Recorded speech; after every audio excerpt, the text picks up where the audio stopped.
ધ્રુવદાદાનું એક સુંદર મજાનું ગીત છે જેના શબ્દો છે કે આપણે એ દંતકથા જાણવી શું કામ જ્યારે ઝાડવું મરે ને ગામ રોતા. એમાં થોડા બદલાવ સાથે હું એ પ્રશ્ન પૂછવા માંગુ છું કે આપણે એ દંતકથા જાણવી શું કામ જેમાં લોકતંત્ર માટે, મતના અધિકાર માટે અંગ્રેજોની સામે લાઠીઓ ખાઈને, ગોળીઓ ખાઈને માણસો મરી જતા. કેમ કે બધી જ વાતો જે આમ તો ઇતિહાસ છે પણ આપણને દંતકથા જેવી લાગે છે જ્યારે આપણે આપણી આંખોની સામે જોઈ રહ્યા છીએ કે બધાનો એ સંયુક્ત પ્રયાસ છે કે લોકતંત્ર નામનો શબ્દ એક દિવસ આપણા ઇતિહાસમાં પણ દંતકથા સમાન થઈ જાય. નમસ્કાર, આપની સાથે હું દેવાંશી.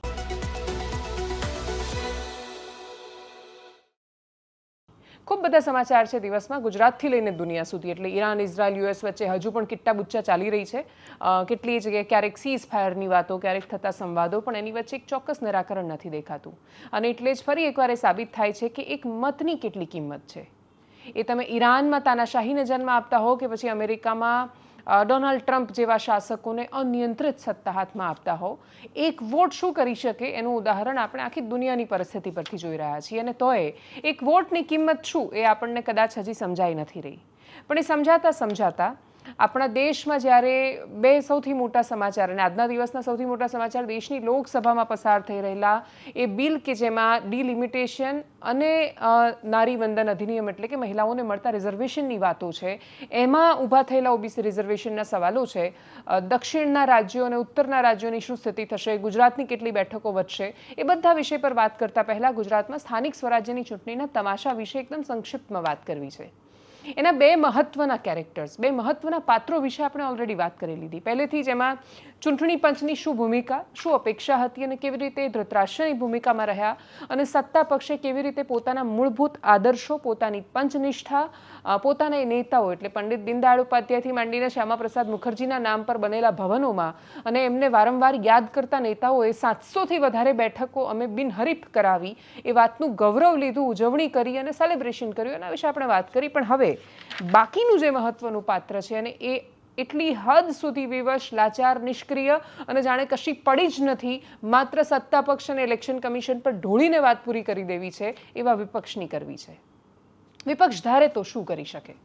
શું સત્તાતંત્ર માત્ર આ જ રીતે કામ કરતું આવ્યું છે? શું પહેલીવાર આ કરી રહ્યું છે? શું પોલીસનો પહેલીવાર દુરુપયોગ થયો છે? એનો જવાબ ના છે. એની તીવ્રતામાં વધઘટ હોઈ શકે, આ થતું આવ્યું છે. સ્થાનિક સ્વરાજ્યની ચૂંટણીમાં કેટલાય ફોર્મ ખેંચાતા આવ્યા છે, કેટલાય લોકો લાલચથી એમને ખેંચી લેવાયા છે. આ વખતે એની તીવ્રતા અતિશય વધારે હતી. એટલી હદ સુધી વધારે હતી કે માત્ર લાલચથી એટલે પ્રલોભનથી કામ ન થયું તો ત્યાં ડર પણ લાવવામાં આવ્યો. પણ આજ 2024ની લોકસભા હતી. દાહોદની લોકસભાની બેઠકમાં સંતરામપુર પાસેની એક બેઠકમાં એક બૂથમાં એક વ્યક્તિ અતિશય આત્મવિશ્વાસ સાથે ભારતીય જનતા પાર્ટીના નેતાના એક છોકરાએ જઈને ત્યાં બોગસ વોટિંગ કર્યું. એનો વિડીયો સામે આવ્યો. વિડીયો સામે આવ્યા પછી વિપક્ષે માત્ર રડવાનું કામ ન કર્યું, એમણે જઈને ફરિયાદ કરી અને ઇલેક્શન કમિશન ઓફ ઇન્ડિયા મજબૂર થયું. એમણે એક બૂથ પર ચૂંટણી ફરીથી કરાવવી પડી. દાહોદમાં કોણ જીતતું કે હારતું એનાથી ફરક નહોતો પડવાનો. ડૉક્ટર પ્રભાત તાવિયાડ ઉમેદવાર હતા કોંગ્રેસ પક્ષમાંથી, જસવંતસિંહ ભાભોર ભારતીય જનતા પાર્ટીમાંથી હતા. એનાથી જસવંતસિંહ ભાભોર હારી નહોતા જવાના. પણ છતાંય વિપક્ષે એ સાબિત કરવું પડે એમ હતું કે એમને ફરક પડે એમ છે. ઈસીઆઈની સામે ફરિયાદ ગઈ અને એમણે ફરીથી ઇલેક્શન કરાવ્યા.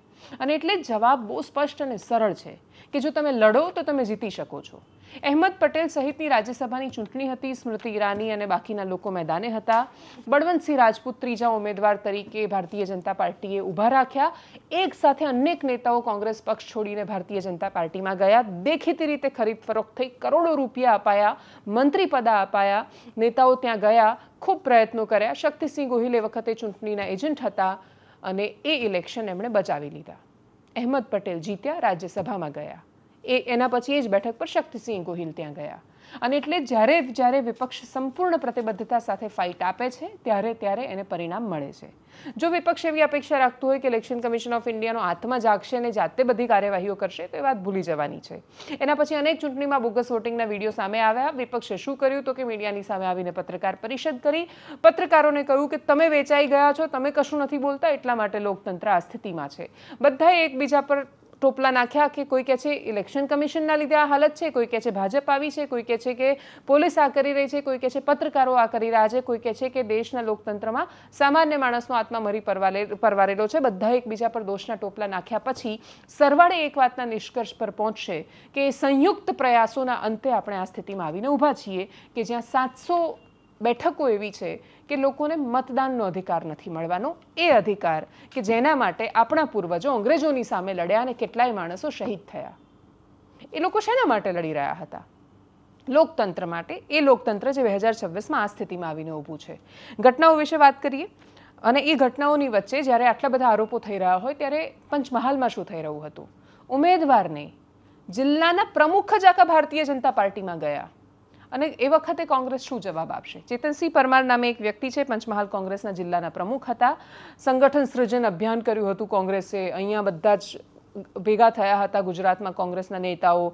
મલ્લિકાર્જુન ખડગે, સોનિયા ગાંધી, રાહુલ ગાંધી બધા ગુજરાતમાં હતા. 2-3 દિવસ સરસ મજાની શિબિરો થઈ હતી. એના પછી આણંદમાં આવ્યા રાહુલ ગાંધી, એના પછી સોમનાથ આવ્યા રાહુલ ગાંધી, પછી દેશની સંસદમાં એવું કહ્યું કે અમે તમને ગુજરાતમાં હરાવીશું. એ બધા આત્મવિશ્વાસ સાથે કરેલી બહુ જ મોટી મોટી વાતોના અંતે નક્કી કર્યું કે આપણે જિલ્લાના પ્રમુખોને સત્તા આપીશું અને જેને બધી સત્તા આપી હતી એવા જિલ્લાના પ્રમુખ ચેતનસિંહ પરમાર પંચમહાલમાં ગૃહમંત્રીની હાજરીમાં જોડાઈ ગયા ભારતીય જનતા પાર્ટીમાં. આ સ્થિતિ છે કોંગ્રેસ પક્ષની. અને પછી કોંગ્રેસ પક્ષ એવું કહેશે કે ડરાવીને લઈ ગયા, તો એમના ચહેરા પરથી તો નહોતું લાગતું કે પોલીસના ઉપયોગથી ગયા છે. અને એટલે જ બહુ જ સ્વાભાવિક છે કે જેની પાસે સત્તા હોય, 50 વર્ષથી આ પરિવાર કોંગ્રેસમાં હતો એવું કહેવાય રહ્યું છે, એ ગયા. મહેસાણામાં જે વિડીયો સામે આવ્યો એ ચિંતાજનક હતો. રોહિતસિંહ વાઘેલા નામના વ્યક્તિ વોર્ડ નંબર 1માં થી ચૂંટણી લડી રહ્યા છે મહેસાણા મહાનગરપાલિકામાં. એક સ્કોર્પિયો ગાડીમાં કોઈ માણસો આવે છે એવું કહેવાય રહ્યું છે. સાચું ખોટું હજી સામે નથી આવ્યું કે બુટલેગર છે. કોંગ્રેસે હજી ફરિયાદ આપી છે. પોલીસે એમાં કેટલા એક્શન લીધા એ ખબર નથી, પણ ઉમેદવારના પત્નીને આવીને ધમકાવી રહ્યા છે. ઉમેદવારના પત્ની કહી રહ્યા છે કે એમ બ્લેકમેલ કરશો એ નહીં ચાલે. વાસણામાં ભારતીય જનતા પાર્ટીના ઉમેદવારો ગયા, વિરોધ થયો. ખાડિયામાં પણ સ્થિતિ વધારે ને વધારે રસપ્રદ બનતી જાય છે. પણ રસપ્રદ કરતાં ચિંતાની વાત એ છે કે લોકલ બોડીના સ્થાનિક સ્વરાજ્યના ખાડિયાના ઇલેક્શનમાં પહેલાં પાકિસ્તાન બની જશે ખાડિયા એવું કહેવાય છે. અને એના પછી ભૂતપૂર્વ ધારાસભ્ય ભૂષણ ભટ્ટ ફરી એકવાર એવું કહે છે કે ઉમેદવારના તો દાઉદ અને ISI સાથે કનેક્શન છે. દાઉદ અને ISI સાથે કનેક્શન હોય એવો માણસ ખાડિયામાં ખુલ્લેઆમ ફરી કેવી રીતે રહ્યો છે જ્યારે 30 વર્ષથી ભારતીય જનતા પાર્ટીની સરકાર હોય? પણ જ્યારે ચૂંટણીમાં તમારી પાસે નળ ગટર રસ્તાના જવાબો ન હોય ત્યારે સ્વાભાવિક છે કે તમે દાઉદ અને પાકિસ્તાન લઈને આવો. અને એટલે જ એ જવાબો કોટના વિસ્તારના માણસોને તો મળવા જોઈએ. એ માણસો અને એમાં એ વિસ્તારના માણસો જેમણે ભારતીય જનતા પાર્ટીનું પહેલું કાર્યાલય અને એની શરૂઆત જે વિસ્તારોમાંથી થઈ, જેણે ખૂબ દિગ્ગજ નેતાઓને જન્મ આપ્યો, જેણે વર્ષો સુધી સ્પીકર આપ્યા અશોક ભટ્ટના નામે, એ વિસ્તારમાં થઈ રહ્યું છે. કચ્છમાં કોંગ્રેસના કાર્યકર્તાઓએ બબાલ કરી હતી. વિરોધ પ્રદર્શનના દ્રશ્યો સામે આવ્યા હતા. પોલીસે હવે એમના પર ફરિયાદ કરી દીધી છે. જોવાનું એ છે કે જે પોલીસ કચ્છમાં ફરિયાદ કરે છે અને એકદમ આમ સુઓ મોટો એક્શન લેતી હોય એ રીતે ફરિયાદ કરી રહી છે, એ મહેસાણા મહાનગરપાલિકામાં કોંગ્રેસે આપેલી ફરિયાદ સામે શું કરી રહી છે. રોહિતસિંહ વાઘેલાનો જે એમના પત્નીને ધમકી આપતો વિડીયો છે એના પર નજર કરીએ. ચેતનસિંહ પરમાર ભારતીય જનતા પાર્ટીમાં જોડાયા, એ પણ જોઈએ. ફોન પણ ઉપર સવારથી આવ્યા હોય, જમવા જ નહીં આવ્યા ફોન તો. અને આ રીતે તો બ્લેકમેલ ના જ કરાય. હું તો કહું, આ રીતે બ્લેકમેલ ના કરે. આ રીતે બ્લેકમેલ ના કરે.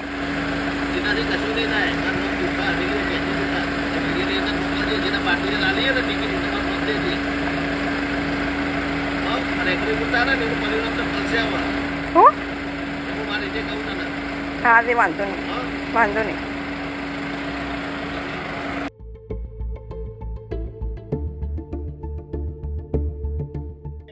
કોંગ્રેસમાં પણ આજ દિન સુધી રહ્યા હતા અને કોંગ્રેસનું પણ નિષ્ઠાથી અમે અમારું પૂરેપૂરું તન મન અને ધનથી કામ કરવાનો પ્રયત્ન કર્યો છે.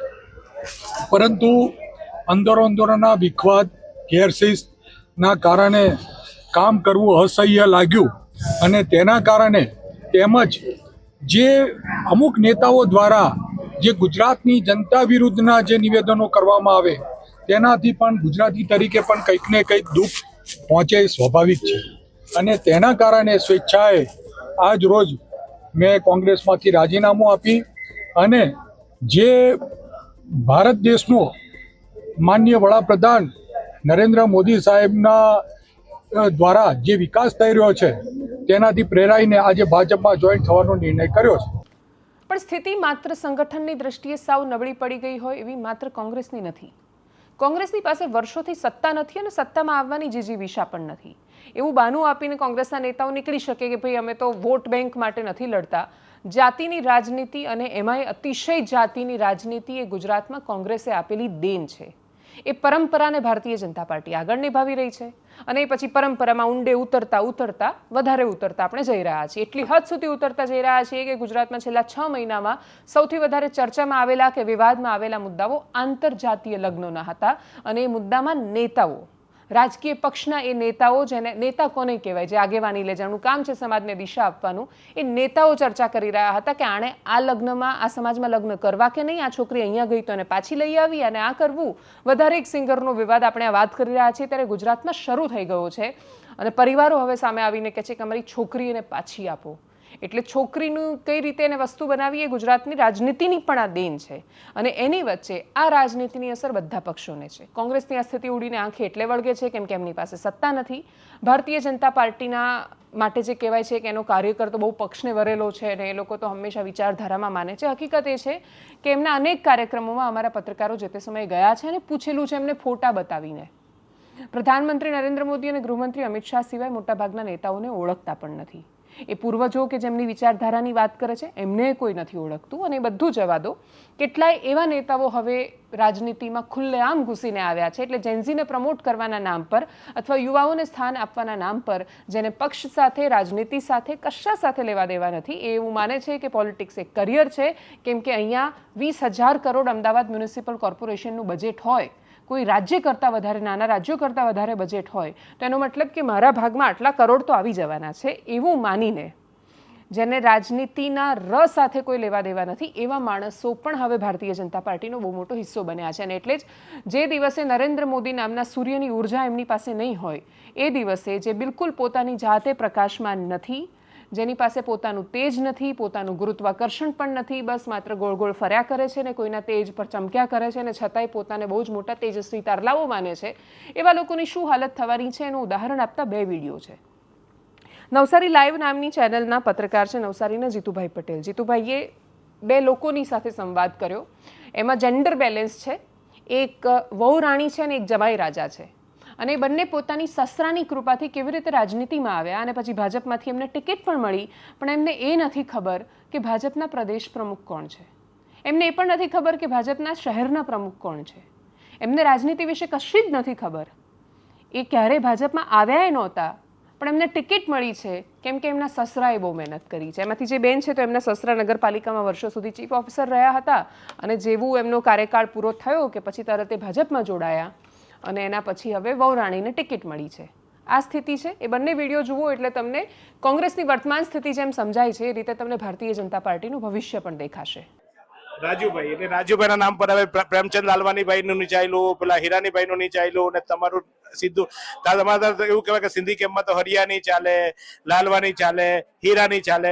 અચાનક તમારો નંબર કેવી રીતે લાગી ગયો? સસરાના જોડે કે કાકા એવું ઘણા એવું કહે કે સસરા સદ્દર તો જમાઈ અદ્દર, એવી રીતે અદ્દર થયા? ના, નોર્મલ રીતે અમે ફોર્મ ભર્યો હતો ને અમારું નામ તો આવ્યું. બધા બહુ ભર્યું પણ સીધી લોટરી લાગી એટલે આપણે આ તો અમે ચાવી શીખીએ તો બીજા લોકો શીખવાડીએ કે કેવી રીતે. અમે પોતે ખુદ શોખ હતા કે નામ આવ્યું એમ અમારું. તમારા વિસ્તારની કેટલો વિસ્તાર આવે તમારા વોર્ડમાં એ મને સમજાવશો ખાલી? કયો ક્યાંથી શરૂઆત થાય ને ક્યાં પૂરો થાય તમારો વોર્ડ?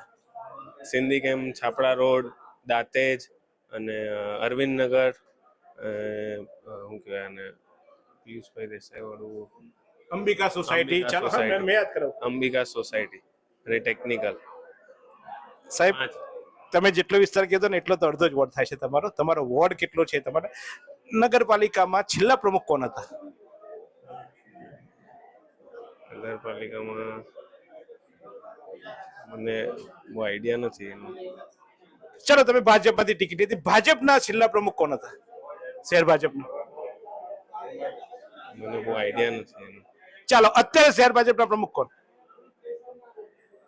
ભૂરાભાઈ? વિજયભાઈ ભટ્ટ. ના, ભુરાલાલભાઈ શાહ જિલ્લા પ્રમુખ છે. અને મહામંત્રી કોણ તમારા શહેર ભાજપના? ઝીરો. નો એક્ટિવનેસ. ક્યારે રાજકારણમાં મેં તમને જોયા નથી. નથી. અચાનક કેવી રીતે ટિકિટ મળી ગઈ બેન? મેં બી તો પાછળ મારા સસરાની મહેનત ખરી ને. એટલે સુરેશ શેઠભાઈ ના લાઈન માંથી તમે આવી ગયા એવું? એટલે સસરા સદ્ધર તવો વધર્યું છે હા, બેન. હવે સસરાના ટિકિટ તો અપાવી દીધી, તમે કોઈ દિવસ રાજકારણમાં આવ્યા નથી. તમે જે વોર્ડમાં ઉભા રહ્યા વોર્ડનો વિસ્તાર કેટલો? હા, કયો વિસ્તાર? ભાજપના અત્યારના પ્રમુખ કોણ? શહેર ભાજપના પ્રમુખ કોણ? મને નથી ખબર. લાસ્ટ મેયર હતો એટલે રાષ્ટ્રીય નગરપાલિકાના પ્રમુખ કોણ હતા બેન? તમે અને હવે વાત કરીએ દેશની લોકસભામાં અને રાજ્યસભામાં આવનારા સમયમાં થવાવાળી એ ચર્ચાની. પ્રધાનમંત્રી નરેન્દ્ર મોદીનું પણ ભાષણ હતું. અમિત શાહે પણ વક્તવ્ય આપ્યું. બંને વરિષ્ઠ નેતાઓએ આશ્વાસન આપવાનો પ્રયત્ન કર્યો કે નારીવંદન અધિનિયમ જે દેશની સંસદમાંથી પસાર થવાનું છે, સ્ત્રીઓને 33% આરક્ષણ રાજનીતિમાં આપવાની જે વાત થઈ રહી છે, એમાં એની સાથે સાથે ડિલિમિટેશન એટલે અત્યારે 543 બેઠકો છે એ વધીને જે ગણતરીઓ થઈ રહી છે, સંભવતઃ ગણતરીઓ થઈ રહી છે, એ જોતાં 800-850ની આજુબાજુ જે બેઠકો થશે એટલી થઈ જાય તો એમાં કોઈ પણ રાજ્યને બીજો કોઈ નુકસાન કે ખતરો નહીં આવે. પ્રશ્ન એ છે કે જે વિમન રિઝર્વેશન બિલ 2023માં પસાર થઈ ગયું હતું અને બિલકુલ આ જ રીતે જે રીતે આજે અર્જુન રામ મેઘવાલ લોકસભામાં ઊભા થઈને આમ પ્રશસ્તિ ગાતા હતા, કવિતાઓ કરતા હતા અને એવું કહી રહ્યા હતા કે આજે તો ઐતિહાસિક દિવસ છે અને અમે ઇતિહાસ બનાવ્યો છે કેમ કે દુનિયામાં ક્યાંય ન હોય એવું અમે વિમન રિઝર્વેશન બિલ લઈને આવ્યા છીએ. બિલકુલ આ જ રીતે આ જ તીવ્રતા સાથે સરકારના મંત્રીઓ 2023માં આ ક્રેડિટ લઈ ચૂક્યા હતા. આજ બધો ઇતિહાસ કયો હતો, દુનિયાની આજ સ્થિતિ કઈ હતી, કવિતાઓ અલગ હતી, વક્તવ્યોની રીત થોડી અલગ હતી, પદ્ધતિ અલગ હતી, એ વખતે થોડી વધારે રસપ્રદ હતી. પણ જે બિલ પસાર થઈ ગયું હતું એ ફરીથી શું કામ લાવવું પડ્યું, એમાં કેમ બદલાવ લાવવો પડ્યો? જવાબ બહુ જ સરળ છે અને જે પ્રધાનમંત્રીએ સમજાવવાનો પ્રયત્ન કર્યો એમણે કહ્યું કે 2023માં પસાર થયું, 2029માં લાગુ કરવાનું હતું. સ્થિતિ એ થઈ કે ડિલિમિટેશન જ્યારે તમે કરવા જાઓ છો 2024માં શું કામ લાગુ ન થયું? તો 543 બેઠકો સાથે તમે એને લાગુ કરી શકવાના નહોતા. ડિલિમિટેશન તમે જ્યારે કરો છો, બેઠક એમાં વધારવા જાઓ છો તો મિનિમમ 1.5-2 વર્ષનો સમય લાગતો. 2024માં એ સીધી રીતે લાગુ ન થઈ શકતું. એના પછી સેન્સસ એટલે કે વસ્તી ગણતરી 2026માં શરૂ થવાની વાત છે. સરકાર એવું કહી રહી છે કે અમે વસ્તી ગણતરી શરૂ કરી છે, એવું કહી રહ્યા છે કે અમે અત્યારે ઘર ગણી રહ્યા છીએ, પછી કરીશું. એટલે 2026માં શરૂ થયેલી વસ્તી ગણતરી એમાં લાંબો સમય લાગી જાય. વસ્તી ગણતરી થાય 27ના અંત સુધીમાં થઈ રહે છે અથવા 28માં એવું માની લઈએ તો પણ એના પછી ડિલિમિટેશન કરવું પડે, મેપિંગ કરવું પડે એ વસ્તી ગણતરીના આધાર પર અને એ બીજા 2-4 વર્ષ લઈ લે તો 2029માં પણ આ બિલ લાગુ ન થઈ શકે. અને એટલે સરકારે નક્કી કર્યું કે નવી વસ્તી ગણતરીના આધાર પર નહીં, 2011ના આધાર પર હવે આપણે ડિલિમિટેશન કરીશું. અને એટલે જ હવે ફરીથી એમાં એમેન્ડમેન્ટ એટલે કે બદલાવ લઈને આવ્યા કે નવી વસ્તી ગણતરીના આધાર પર નહીં, જૂના આધાર પર જ આપણે આ કરીશું. હવે આ ડિલિમિટેશનમાં સૌથી વધારે વિષય કે બબાલ શું છે? નવી વસ્તી ગણતરીની આટલી માંગ શું છે? સૌથી પહેલો પ્રશ્ન કે 2021માં જે સેન્સસ થવાની હતી, દર 10 વર્ષે વસ્તી ગણતરી થાય. 2011માં થયેલી વસ્તી ગણતરી 2026માં પણ શું કામ નથી થઈ શકી? જવાબના બહુ જ બધા એંગલ છે. પહેલું કારણ જે શરૂઆતનું છે કે 2020થી કોરોનાની શરૂઆત થઈ, 21માં પણ કોરોના ચાલી રહ્યો હતો અને એના તરત પછી 150 કરોડ લોકો ગણવાના હોય, 30થી 40 લાખ જેટલા કર્મચારીઓ જોડાવાના હોય, તો એ બધું જ તરત શરૂ કરવું એ બહુ સરળ નહોતું, શક્ય પણ નહોતું અને એટલે જ 2022 સુધી સંભાવના નહોતી. પછી સવાલ છે કે 23થી લઈને 26 સુધી પણ શું કામ ન થયું? જવાબ એના 2-3 છે, બહુ બધા છે, પણ એમાંથી સૌથી મોટું કારણ એક તો 24માં લોકસભા આવી રહી હતી. બીજો પ્રશ્ન હતો જાતિ આધારિત વસ્તી ગણતરી કરવાનું વિપક્ષ સતત દબાણ કરી રહ્યું હતું. આ થઈ રહ્યું ત્યારે શરૂઆતમાં સરકારે ભારતીય જનતા પાર્ટીના નેતાઓએ કહ્યું રાહુલ ગાંધી અર્બન નક્સલ છે, એ દેશને વહેંચવાની વાતો કરે છે, જાતિ શું કામ જાણવી છે તમારે? અમારી તો માત્ર 4 જ જ્ઞાતિ છે, મહિલા છે, ખેડૂત છે, યુવા છે અને ગરીબ છે. અમારી આ 4 જાતિ છે અને એટલે જ અમે આ 4 જાતિમાં જ માની રહ્યા છીએ. આ પ્રકારની વાત કરવામાં આવી અને એના પછી સરકારને, ભારતીય જનતા પાર્ટીને ખબર પડી કે આ તો બહુ જ મોટું દબાણની વાત છે ને એટલે જ એમણે કહ્યું કે આપણે જાતિના આધારે વસ્તી ગણતરી કરીશું. વસ્તી ગણતરી થાય એટલે ડેટા સામે આવે. ડેટા સામે આવે તો લોકોની માંગ વધે.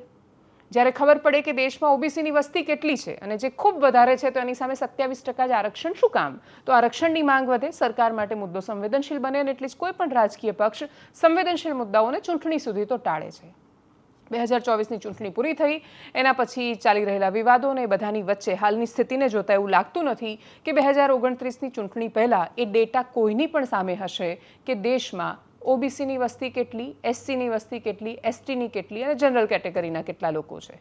હવે પ્રશ્ન આવે છે ડિલિમિટેશનનો કે કોની કેટલી બેઠકો કયા આધાર પર વધારશો. નક્કી કરવાનું કામ ડિલિમિટેશન કમિશન ઓફ ઇન્ડિયાનું છે. કોઈ જ ડેટા, કોઈ જ આંકડો સામે નથી.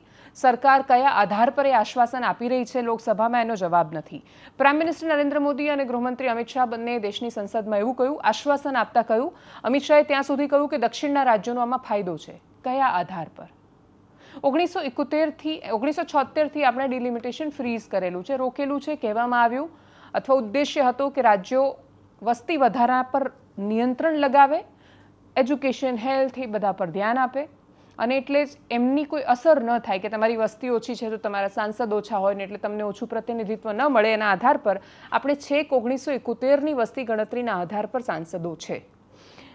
આપણો દેશ જ્યારે આઝાદ થયો ત્યારે આંકડા બહુ જ અલગ હતા. 1951માં 7 લાખ લોકો પર એક સાંસદ હતા. આજની સ્થિતિમાં 25 લાખ જેટલા મિનિમમ લોકો પર, ઓછામાં ઓછા 25 લાખ લોકોના એક પ્રતિનિધિ એટલે કે એક સાંસદ છે. અને એટલે જે પ્રતિનિધિત્વનો આંકડો એ ગેપ બહુ વધી ગઈ છે. ડિલિમિટેશનની જરૂર છે. 21ના આંકડા પ્રમાણે નહીં, માત્ર 2011ના આંકડા પ્રમાણે જોઈએ તો પણ સીટોમાં બહુ જ મોટો ફેરબદલ આવી શકે છે. ગુજરાતની 26 લોકસભાની બેઠકો છે અત્યારે. જો 815 બેઠકો પણ કરે છે રફલી તો પણ આપણી 40થી 42 બેઠકો થઈ જશે, એટલે કે એટલી બેઠકો વધશે. સવાલ કેરળ અને તમિલનાડુ જેવા રાજ્યોનો છે. એમનું કહેવું છે કે અમે વસ્તી વધારાને નિયંત્રણમાં રાખ્યું, અમે હેલ્થ પર, એજ્યુકેશન પર અને બાકીની બધી વાતો પર ફોકસ કર્યું, અમે સમૃદ્ધ બન્યા, અમારું જીડીપીમાં યોગદાન વધ્યું, અમારા રાજ્યોએ બીજું કશું દૂષણ ન ફેલાવ્યું, અમે બીમારું રાજ્ય ન રહ્યા, અમે બહુ જ બધું ધ્યાન વિકાસ પર રાખ્યું. તો એનો બદલો અમારી પાસે ન લેવાવો જોઈએ, અમારી બેઠકોમાં બદલાવ ન આવવો જોઈએ. હકીકત શું છે? હકીકત એ છે કે 815 બેઠકો થાય છે તો એમની સીટો ઘટશે નહીં, પણ એટલી નહીં વધે જેટલી બાકીના રાજ્યોની બનવાની છે. અને એટલે જ એવું બની શકે કે ઉત્તર પ્રદેશની 130 લોકસભાની બેઠક હોય તો સામે કેરળની 20 જ બેઠકો રહે અને કાં તો એક ઘટીને 19 પણ થઈ જાય. તમિલનાડુની 40થી 42 બેઠકો જ રહે અને એટલે જ આ ગેપ બહુ જ મોટો છે. સવાલ શું છે કે સરકાર જ્યારે એ આધાર પર આશ્વાસન આપી રહી છે કે અમે સીટો નહીં ઘટવા દઈએ, ત્યારે એમની પાસે એ વાતનો જવાબ નથી કે લોકતંત્રનો મૂળ સિદ્ધાંત છે કે દરેક વોટની સમાન કિંમત છે. એટલે તમિલનાડુ શિક્ષિત છે કે એનો જીડીપી વધારે છે કે કેરળમાં હેલ્થ સિસ્ટમ વધારે સારી છે, તો એનો મતલબ એના નાગરિકના વોટની કિંમત બિહારના કે ઉત્તર પ્રદેશના વોટ કરતાં વધારે કેવી રીતે હોઈ શકે? અને એવું હોય તો મુકેશ અંબાણીના વોટની કિંમત કેટલી થાય? આ દેશનું લોકતંત્ર જ્યારે સમાનતામાં માને છે ત્યારે મુકેશ અંબાણીનો અને ગૌતમ અદાણીનો એક જ વોટ હોય છે, એની સરખી જ કિંમત છે જેટલી રસ્તા પર કોઈ ઝૂંપડીમાં રહેતા સામાન્ય માણસના મતની કિંમત હોય. અને એટલે જ લોકતંત્રમાં આ દેશના બંધારણની નજરમાં એ બંને માણસો એક સમાન છે. સરકાર જ્યારે એવું આશ્વાસન આપી રહી છે કે દક્ષિણના રાજ્યોનો આમાં ફાયદો થશે ને એમની સીટોનું બેલેન્સ, એનું પ્રપોર્શન જાળવી રાખીશું, સાપેક્ષમાં એ બેઠકો એટલી જ રહેવા દઈશું, એટલે 28% જો તમારી હિસ્સેદારી છે તો એટલી જ રહેશે, તો એ શક્ય નથી રહેવાનું. અને જો એવું કરે છે તો તમે લોકતંત્રના મૂળ સિદ્ધાંતને અવગણી રહ્યા છો. અને એટલે જ હવે આની પાછળની શું રાજનીતિ છે એ સ્પષ્ટતા સાથે કોઈ ડેટાના સ્વરૂપમાં સામે નથી. આશ્વાસનો અને હકીકત મેચ નથી થઈ રહ્યા. અને એટલે જ હકીકત એ છે કે ઉત્તર ભારતમાં આપણે જે રાજ્યોને ગણીએ છીએ એમાં યુપી, બિહાર, મધ્યપ્રદેશ, રાજસ્થાન હિન્દી ભાષી રાજ્યો છે. આપણે પશ્ચિમના રાજ્યોમાં ગુજરાત, મહારાષ્ટ્ર છે, પૂર્વમાં પશ્ચિમ બંગાળ, ઓડિશા છે અને એ જ રીતે દક્ષિણના રાજ્યો છે. હવે દક્ષિણના રાજ્યો એનું પ્રતિનિધિત્વ સ્વાભાવિક રીતે ઘટી જવાનું છે કેમ કે એમની વસ્તી નથી. અને એટલે જ આ વિષય એ ચૂંટણીઓમાં બહુ જ મહત્વનો થયો છે. ગુજરાત રાજ્યને તો ઓલ ઓવર ફાયદો છે કેમ કે ગુજરાત રાજ્યએ તો વિકાસ પણ કર્યો છે, જીડીપીમાં યોગદાન પણ છે અને વસ્તી પણ સાપેક્ષમાં કંટ્રોલમાં રાખી છે ઉત્તર ભારતની અને છતાંય વધી છે. અને એટલે 40થી 42 બેઠકો થઈ શકે છે 2029ની ઇલેક્શન સુધીમાં. 33% મહિલા રિઝર્વેશનમાં જે લોકોને એવી ચિંતા હોય કે અમારી જેમ કે અમદાવાદમાં જો કોઈ મહિલાની સીટ આવી ગઈ તો શું આખી જિંદગી અમને કોઈ પુરુષોને ચાન્સ નહીં મળે, તો એનો જવાબ ના છે કેમ કે રોટેશન રહેવાનું છે, ફરતી રહેવાની છે એ બેઠકો. SC/ST રિઝર્વ બેઠકો તો રહેશે જ એના પ્રપોર્શનમાં. OBC રિઝર્વેશન આની હેઠળ નહીં હોય. જો કે રાજનૈતિક પક્ષો OBCને મહત્વ એટલું આપે જ છે કે વગર રિઝર્વેશને પણ એમને ટિકિટ મળતી રહે છે. એ વ્યવસ્થા ફરજિયાતપણે મૂકવામાં આવે છે કે કેમ એના પર નજર રહેવાની છે. બિલ પસાર થાય છે કે કેમ એ પણ જોવાનું રહેશે. પણ ખૂબ મહત્વની તસવીરો અને ક્ષણો સામે આવી હતી આ લોકસભાની ચર્ચા દરમિયાન. પ્રધાનમંત્રી બહુ જ મહત્વની અને એમનું બહુ જ લાંબુ ભાષણ છે પણ એમણે જે મહત્વની વાતો કરી એકદમ સંક્ષિપ્તમાં સાંભળીએ. ગૃહમંત્રી અમિત શાહને સાંભળીએ, વિપક્ષના નેતાઓને પણ એકદમ संक्षिप्त बधाने सांभळिए.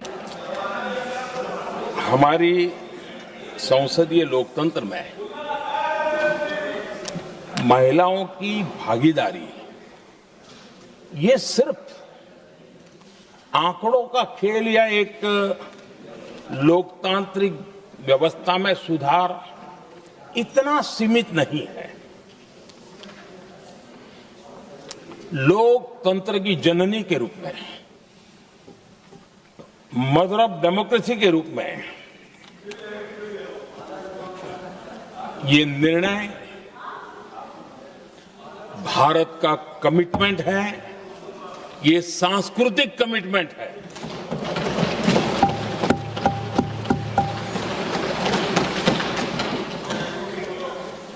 और इसी कमिटमेंट के कारण पंचायतों में ये व्यवस्था बनी और अब तो 20 से अधिक राज्य है जहां 50% हुआ है।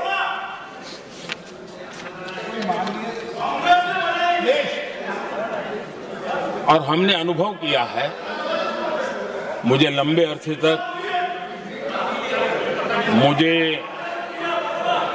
अरसे तक मुख्यमंत्री के रूप में सेवा करने का जनता ने अवसर दिया और उसी कालखंड में ग्रासरूट लेवल पर विमेन लीडरशिप को मैंने देखा है।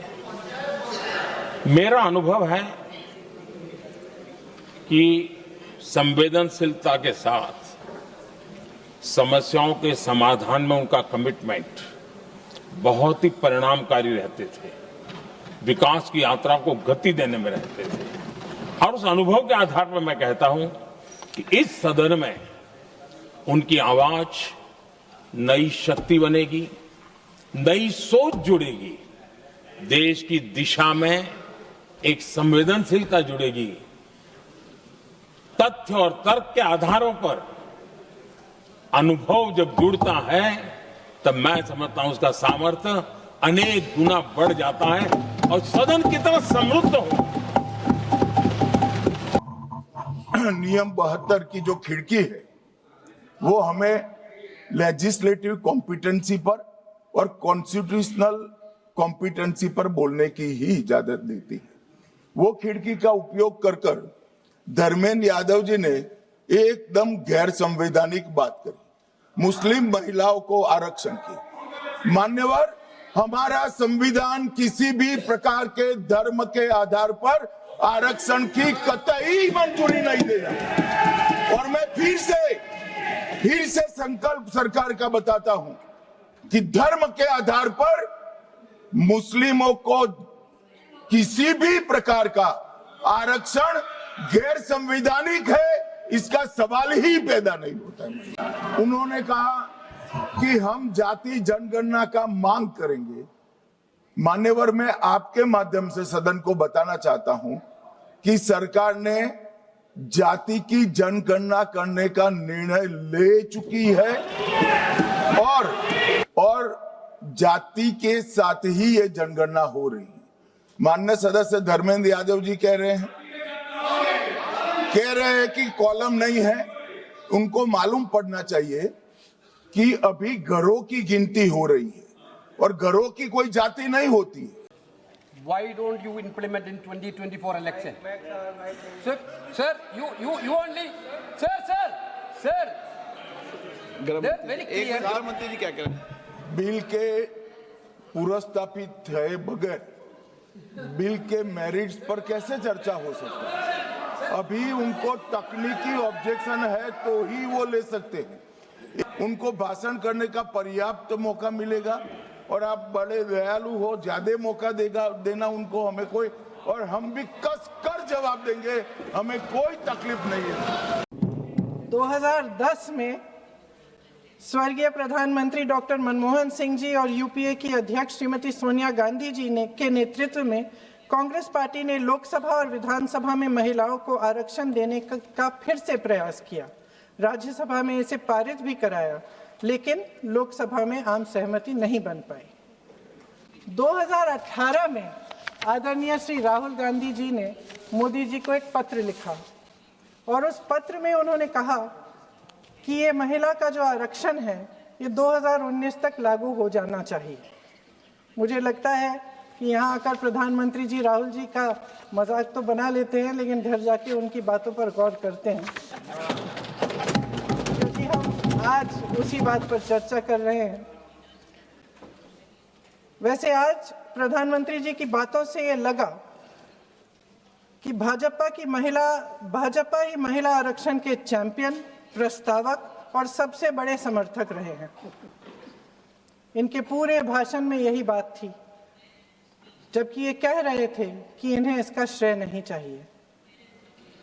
कोई भी महिला आपको बता देगी कि बार बार बहकाने वाले पुरुषों को महिलाएं झट से पहचान लेती हैं। थोड़ी सावधानी बरत लीजिए, पकड़े जाएंगे। आखिर जब 2023 में राहुल जी के पत्र को पढ़ने के कुछ सालों बाद, हाँ, उसके बाद पढ़ लिया।